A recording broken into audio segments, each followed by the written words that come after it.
হব, আমরা সন্তুষ্টি জ্ঞাপন করব, আমরা গ্ল্যাড হব, মহান শ্রদ্ধার দরবারে আনন্দিত হব যে তিনি আমাদেরকে সুস্থভাবে সুন্দরভাবে এই অনুষ্ঠানে আসার সুযোগ দান করেছেন, সাথে সাথে সামর্থ্য দান করেছেন।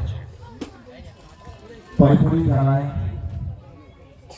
বিশ্বনবী হযরত মুহাম্মদ মুস্তাফা সাল্লাল্লাহু আলাইহি ওয়াসাল্লামের উপরে শত কোটি দরুদের নজরানা। اللهم صل على سيدنا ونبينا وشفيعنا وحبيبنا ومولانا محمد وعلى آله وأصحابه وبارك وسلم। সম্মানীয় সুধী, তারপরে পরে আমি ধন্যবাদ জ্ঞাপন করব যে আশিকে রাসূল যারা, তার মধ্যে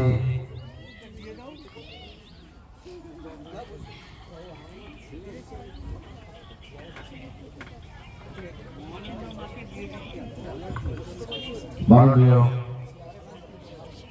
ধন্যবাদ জ্ঞাপন করব আমি গোলাম রসুল মেমোরিয়াল ট্রাস্টের বর্তমান সভাপতি, সম্পাদক, সহ সভাপতি এবং কোষাধ্যক্ষ সহ যে সমস্ত ট্রাস্টের মেম্বাররা রয়েছেন সকলকে আমি আন্তরিক মোবারকবাদ ধন্যবাদ জ্ঞাপন করছি।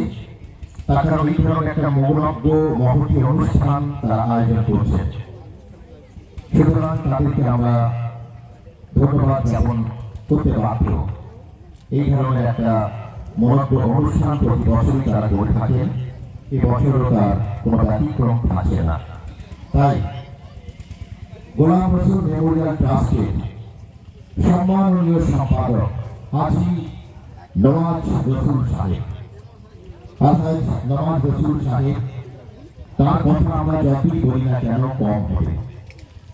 নওয়াজ রসুল সাহেব এমন একজন মানুষ, তার হৃদয়টা এতটাই বড়, তার মনটা এতটাই দরদি, যার জন্য তিনি নিজে সুপ্রতিষ্ঠিত হয়ে যাওয়ার পরেও এলাকার প্রত্যেকটা মানুষকে জাতি, ধর্ম, বর্ণ, ভাষা নির্বিশেষে সকলকে মাননীয় জনাব আলহাজ নওয়াজ রসুল সাহেব তার যে মানসিকতা, তার যে মানবিকতা, তা কিন্তু আমরা তার কর্মের মাধ্যমে দেখতে পাচ্ছি।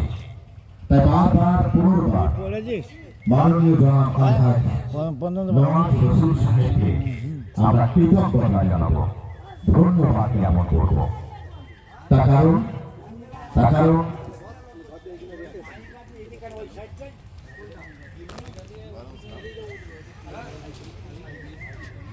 বলছিলাম আছে বিশেষ ফোনের কারণে আমরা একটু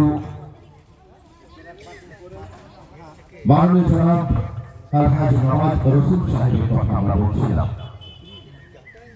যিনি উদার মানসিকতা নিয়ে প্রত্যন্ত গ্রামে থেকে তিনি জন্মেছেন। গ্রামের প্রতি তার অগাধ ভালোবাসা, অকৃত্রিম ভালোবাসা, তার জন্যই তিনি এই ধরনের একটা